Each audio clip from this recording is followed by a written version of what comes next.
नमस्कार, मैं चंदन उपाध्याय आप सभी लोग का बहुत बहुत स्वागत एवं अभिनंदन करता हूं आपके अपनी यूट्यूब चैनल साइकोलॉजी वाले गुरुजी में। आज की क्लास में हम अभिप्रेरणा से संबंधित महत्वपूर्ण बहुविकल्पी प्रश्नों की श्रृंखला आप लोगों के लिए लेकर आए हैं, जो आपके सेकेंड सेमेस्टर का सेकेंड पेपर है उसके लिए काफ़ी मददगार साबित होने वाला है।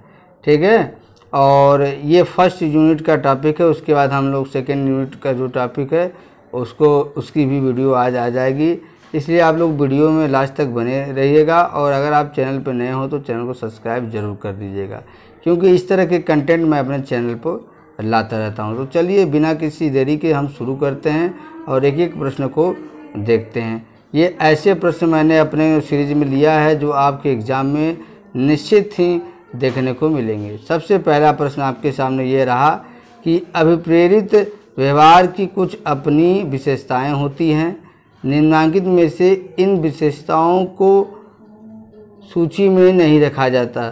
ठीक है, ये कह रहा है कि अभिप्रेरित व्यवहार की कुछ विशेषताएं होती हैं, नीचे जो विशेषताएं दी गई है इनमें से कौन सी से विशेषताएं जो इस सूची में नहीं रखा जाता। हम डायरेक्ट आपको आंसर बताएंगे, बाकी चार ऑप्शन आप देख लीजिएगा। तो इसका सही आंसर हो जाएगा अभिप्रेरित व्यवहार में रक्तचाप, हृदय गति तथा श्वसन गति तीव्र हो जाती है। ठीक है, आगे बढ़ते हैं हम। दूसरा, फ्रायड के अनुसार मूल प्रवृत्ति के दो मुख्य प्रकार है, जो निम्नलिखित में से कौन सा है? आक्रामकता तथा चिंता, आहम तथा पराहम, एरोस तथा टेंटोस, उपाहम तथा पराहम। तो जैसा कि आप जानते हैं फ्रायड ने मूल प्रवृत्ति के दो प्रकार बताए हैं। पहला जीवन मूल प्रवृत्ति, दूसरा मृत्यु मूल प्रवृत्ति। जीवन मूल प्रवृत्ति को क्या कहा जाता है? एरोस कहा जाता है, और मृत्यु मूल प्रवृत्ति को क्या कहा जाता है? टेंटोस कहा जाता है। ठीक है, तो इसलिए ग वाला ऑप्शन इसमें सही हो जाएगा। आगे बढ़ते हैं हम। तीसरा देखते हैं प्रश्न, लक्ष्य उन्मुखी व्यवहार में खासकर जैविक अभिप्रेरकों में प्राणी में निम्नलिखित परिवर्तन होते हैं। तो इसमें चार ऑप्शन दिया है, फिर नीचे दिया है कि उपयुक्त परिवर्तनों का सही क्रम निम्नलिखित में कौन सा है? तो इसका सही क्रम है ब, अ, स, द। ठीक है, अब देखिए ब क्या है? आवश्यकता। स अ क्या है? प्ररोध। फिर स क्या है? प्रोत्साहन। फिर द क्या है? पुरस्कार। ये सही क्रम है। ऐसे भी क्वेश्चन आपके एग्जाम में देखने को मिलते हैं। चौथा है, लेटरल हाइपोथैलेमस भूख उत्तेजन केंद्र होता है। ये सही है कि गलत है? तो क्या हो जाएगा? ये सही है।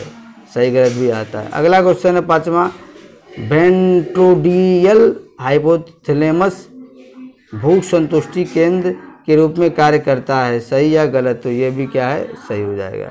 अगला है, डबल डिफ्लेक्शन परिकल्पना के अनुसार प्यास के दो दैहिक कारण बतलाए गए हैं, नीचे दिए गए कारणों में से उसे चुनें। तो ये चार ऑप्शन है, नीचे दिया है, नीचे दिए गए कुछ सेकंडों के आधार पर उत्तर दें। तो इसका सही आंसर हो जाएगा ग वाला, अ ब। अ क्या है आपका? अ है कोशी निर्जलन, ब है हाइपोवोलीमिया। ठीक है, सातवां क्वेश्चन आपके सामने रहा। सातवां क्वेश्चन आपके सामने स्क्रीन पे ये रहा, कोलिस्टोकोनिन एक ऐसा हार्मोन है जिसका सुई यदि दे दिया जाए तो इससे प्राणी में क्या होती है? इससे प्राणी में भूख कम हो जाती है। अगला क्वेश्चन है, वेंट्रोडियल हाइपोथैलेमस के नष्ट हो जाने से या क्षतिग्रस्त हो जाने पर क्या परिणाम होता है? तो ये होता है प्राणी अधिक मोटा हो जाएगा, क्योंकि उसकी भूख चाहे वो जितना भी खाए कि तुष्टि कभी कम नहीं होती है। आगे बढ़ते हैं। नौवां क्वेश्चन है, प्यास एक तरह का क्या है? तो प्यास एक तरह का चक्रीय आवश्यकता है। ठीक है, आगे हम बढ़ते हैं 10वें क्वेश्चन की तरफ। भूख के स्थानिक उद्दीपक सिद्धांत के अनुसार भूख की उत्पत्ति होती है। तो क्या होती है? अमाशय की मांसपेशियों में संकुचन होने से होती है। 11वां क्वेश्चन है, समस्थिति की अवस्था बनाए रखने में निम्नलिखित में से किसकी भूमिका अधिक महत्वपूर्ण है? तो ये हाइपोथैलेमस के कारण समस्थिति की भूमिका ज़्यादा होती है। अगला 12वां, समस्थिति क्या है? तो समस्थिति है वैसी शारीरिक प्रक्रिया जिसके सहारे व्यक्ति आंतरिक वातावरण के साथ उचित समायोजन बनाए रखता है। अगला क्वेश्चन है 13वां, उपलब्धि आवश्यक मापन निम्नलिखित में से किससे अधिक उपयुक्त ढंग से होता है? तो ये होता है विषय आत्मबोधन परीक्षण, जिससे हम TAT के नाम से भी जानते हैं, इंग्लिश में को थीमेटिक एप्रिसिएशन टेस्ट बोलते हैं। आगे बढ़ते हैं। जब बच्चों को बाल्यावस्था में अधिक स्वतंत्रता परीक्षण दे दी जाती है तो इससे उनमें क्या होती है, उपलब्धि आवश्यकता अधिक होती है। 15वां क्वेश्चन है सभी आक्रामक। 15वां क्वेश्चन आपके सामने है, देखिएगा। सभी आक्रामक व्यवहार कुंठा से उत्पन्न होता है, परंतु सभी तरह के कुंठा से आक्रामक व्यवहार उत्पन्न नहीं होता। इस कथन का संबंध निम्नलिखित में से किस प्राकल्पना से है? तो ये है कुंठा, आक्रामकता और प्राकल्पना, ये है। ठीक है। अगला 16वां, कुछ व्यक्ति आक्रामकता इसलिए दिखाते हैं कि वह अन्य लोगों का ध्यान अपनी ओर आकृष्ट कर सकें। इस तरह की आक्रामकता को निम्नलिखित में से किस श्रेणी में रखा जाएगा? तो इसको रखा जाएगा साधनात्मक आक्रामकता की श्रेणी में। अगला क्वेश्चन है हमारा 17वां क्वेश्चन है, देखिएगा थोड़ा आगे बढ़ गया, 1 मिनट। 17वां है मैक्लेन का योगदान निम्नलिखित में से किस क्षेत्र में सबसे प्रमुख है? तो मैक्लेन का योगदान जो है सबसे ज़्यादा है किस में है? उपलब्धि अभिप्रेरक में है। आगे बढ़ते हैं हम। 18वां है जो भोजन मीठा होता है तथा जिसमें वसा अधिक होती है से भूख उत्तेजित होती है। सही है या गलत? तो ये क्या हो जाएगा? सही हो जाएगा। 19वां है वसा कोशिकाएं की संख्या कभी कम नहीं होती। ये सही है या गलत? तो ये भी सही हो जाएगा। 20वां क्वेश्चन देखिएगा ध्यान से। नीचे दिए गए कथन एवं उसके तर्क पर ध्यान दें और दिए गए उत्तर कुछ संकेतों में से सही का चयन करें। ऐसा क्वेश्चन नेट में भी बहुत ज़्यादा पूछता है, PGT में पूछता है और आपके भी पेपर में पूछ सकता है। कथन क्या है? अधूरे कार्यों की स्मृति लंबे समय तक बनी रहती है। तर्क है आवश्यकता से प्राणी में तनाव उत्पन्न होती है। तो इसका देखिए क्या है, कथन एवं तर्क दोनों ही सही है। ठीक है। अब इसमें 4 ऑप्शन दिया है, इसमें है ये कथन भी सही है और तर्क भी सही है। 21वां निम्न से कौन एक छोड़कर सभी भूख का संकेत देते हैं? तो हार्मोन CCK को छोड़ के सभी क्या है भूख का संकेत देते हैं, जैसे लेटरल हाइपोथैलेमस क्रिया, रक्त में ग्लूकोज का निम्न स्तर, इंसुलिन का उच्च स्तर। आगे बढ़ते हैं। 22वां, शरीर की कोशिकाओं से उस समय पानी निकल जाता है तो वे सूख जाती हैं जब व्यक्ति को क्या होता है, ज़रूरत से ज़्यादा व्यक्ति क्या है नमक खा लेता है। जब व्यक्ति ज़रूरत से ज़्यादा नमक खा लेता है तो क्या होता है, उसमें ज़रूरत से ज़्यादा व्यक्ति नमक खा लेता है तो कोशिकाओं से पानी निकल जाता है और वे सूख जाती हैं। अगला है जिस दर ऊर्जा या शक्ति उत्पन्न करने के लिए शरीर से कैलोरी खर्च करता है उसे चयापचय दर कहा जाता है। ये सही है या गलत? तो ये क्या है, ये सही हो जाएगा। 24वां, अधिकतर सामाजिक अभिप्रेरक अनार्जित होते हैं। ये सही या गलत? तो ये गलत है। आगे 25वां, 25वां है ऊर्जा उत्पन्न करने के लिए हमारे शरीर कैलोरी खर्च करता है। इस कार्य के लिए कौन सबसे अधिक उत्तरदायी है? तो इसके लिए सबसे अधिक उत्तरदायी है चयापचय दर।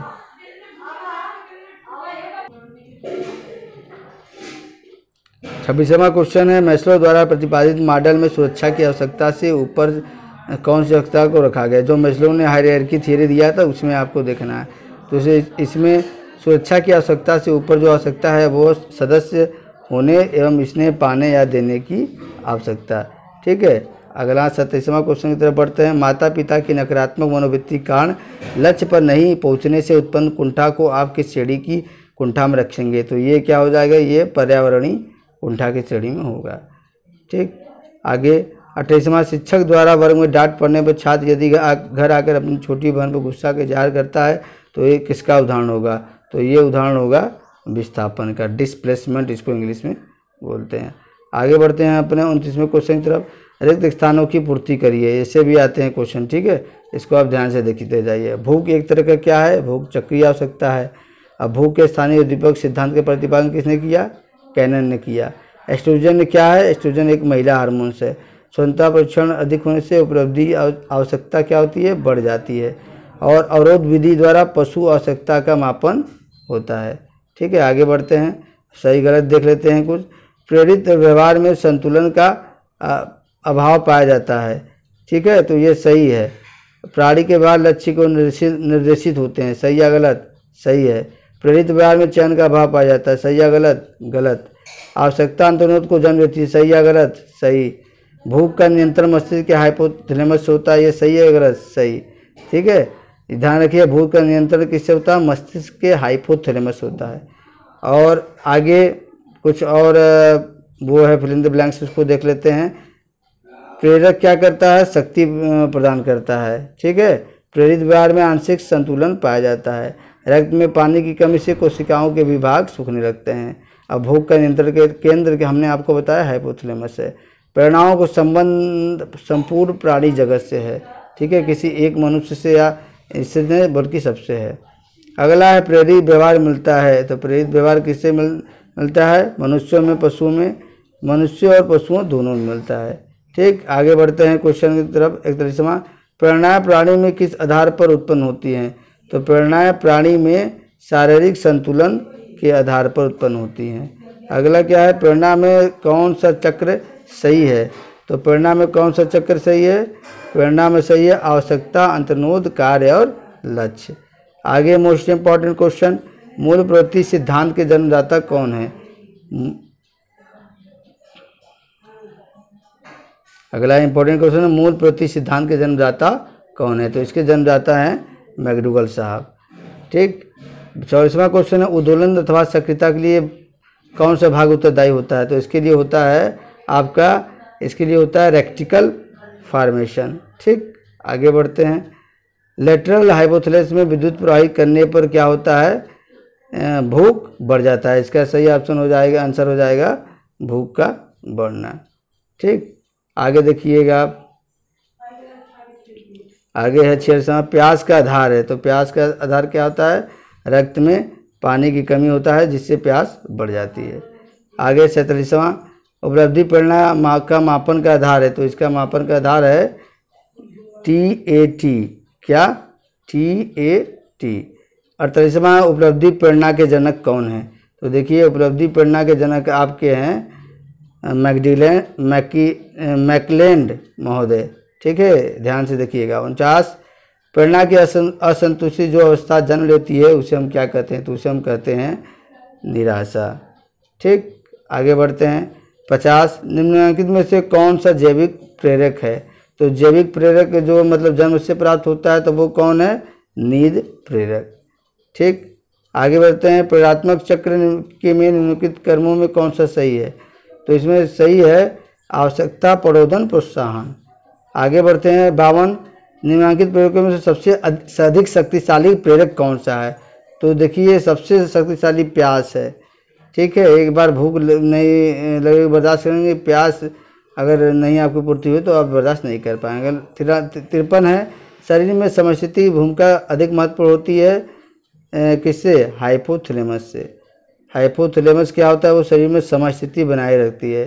54वां है, मैकलेलन का योगदान किस क्षेत्र में सबसे अधिक है? तो मैकलेलन का योगदान जैसा कि आप जानते हैं कि उपलब्धि प्रेरक क्षेत्र में सबसे अधिक है।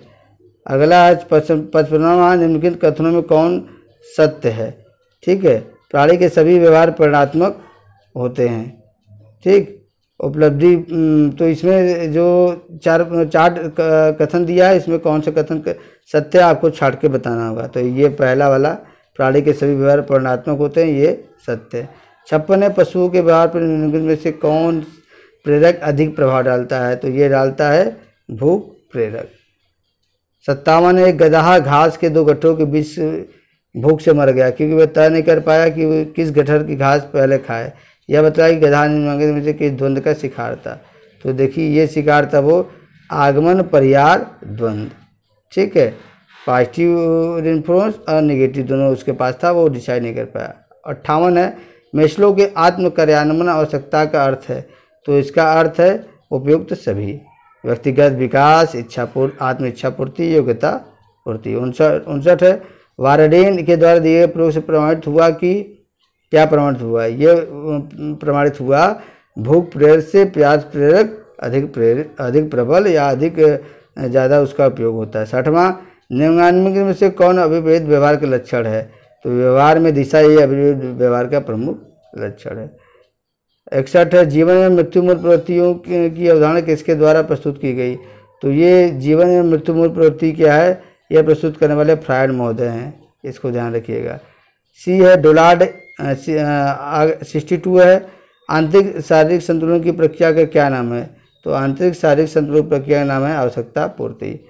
63वां क्वेश्चन है विशिष्ट भूख क्या है, तो विशिष्ट भूख मतलब होता है शरीर में किसी तत्व की कमी पूरा करने वाले वस्तु के प्रति वरीयता, इसी को हम क्या कहते हैं, इसी को हम कहते हैं विशिष्ट भूख। अगला है 64 अग्र हाइपोथैलेमस के मध्य भाग में आघात देने से समाप्त हो जाता है, तो इससे क्या समाप्त हो जाता है, लैंगिक व्यवहार। अगला ट्राटर के अनुसार संबंधन है, तो ट्राटर के अनुसार संबंधन मूल प्रवृत्ति है। अगला सिस्टर के अध्ययन में सम्मिलित था, तो सिस्टर के अध्ययन में चिंता एवं जन्मक्रम सम्मिलित था। 67 है फ्रायड के अनुसार आक्रामकता का कारण है, तो फ्रायड के अनुसार आक्रामकता का कारण मृत्यु मूल प्रवृत्ति है। 68 क्वेश्चन जोखिम उठाने के गुण इंगित करता है, तो जोखिम उठाने के गुण क्या इंगित करता है, इसको देखिए ध्यान से आप, जोखिम उठाने गुण इंगित करता है उपलब्धि प्रेरक। 69वां क्वेश्चन है क्राउनी एवं मार्सी का प्रतिष्ठित अध्ययन संबंधित है, तो ये संबंधित है अनुमोदन से। अगला क्वेश्चन है मावरर ने निष्कर्ष दिया कि भय क्या है, अर्जित अंतर्नोद है। ठीक है, तो आज की क्लास में हमने अभिप्रेरणा से संबंधित जो है 70 महत्वपूर्ण, आज की क्लास में हमने अभिप्रेरणा से संबंधित 70 महत्वपूर्ण क्वेश्चन का सीरीज आपके सामने लाया, जो आपके एग्ज़ाम के लिए बहुत ही महत्वपूर्ण होगा। इसलिए आप इसको 2-4 बार ज़रूर देखिएगा, जिससे आपको कॉन्सेप्ट सब क्लियर हो जाएगा। और क्लास में लगातार बने रहने के लिए बहुत बहुत धन्यवाद। यदि आपको वीडियो पसंद आ रहा है तो लाइक शेयर और सब्सक्राइब भी करिए, और इसी तरह के अमेजिंग कंटेंट प्राप्त करने के लिए एक बार आप जो है चैनल को ज़रूर सब्सक्राइब कर लीजिएगा, और अपने उन मित्रों के साथ इस वीडियो को ज़रूर शेयर करिएगा जिनकी एग्ज़ाम होने वाला है। चलिए आज की क्लास में इतना ही, मिलते हैं हम अपने अगली क्लास में, तब तक के लिए आप सभी का बहुत बहुत धन्यवाद।